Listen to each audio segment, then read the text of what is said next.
Before watching the video, don't forget to subscribe to our channel by clicking the subscribe button below and clicking the bell icon to be notified whenever we publish a new video.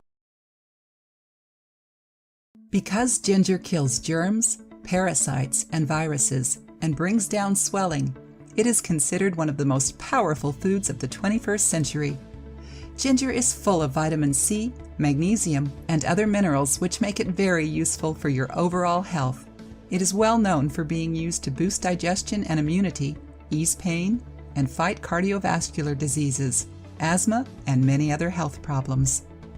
A cup of hot ginger tea beats cold in the winter better than any other drink. Ginger tea has many healthy uses, some of which are the following. Ginger can fight infections and boost the immune system because it is full of antioxidants. It is good for fighting viruses that cause influenza, colds, and cold sores. Because ginger has warming properties, it can help circulation and carry oxygen, vitamins, and minerals. Ginger can ease pains and treat sore muscles, cold, flu, and headache.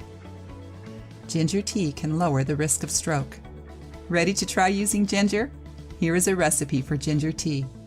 Ingredients: organic honey, 1/4 teaspoon of ground ginger, 1/4 teaspoon of ground turmeric, coconut milk, 1 cup of water. Preparation: it is really easy to make ginger tea. First, boil the water. Then, add turmeric and ginger and let it sit for 7 to 10 minutes. Next, add the milk, and then strain the tea into a cup. Add flavor to your tea and enjoy its help. If you like the video, give it a thumbs up and share it with your friends. If you want more recipes and tips, subscribe to the channel.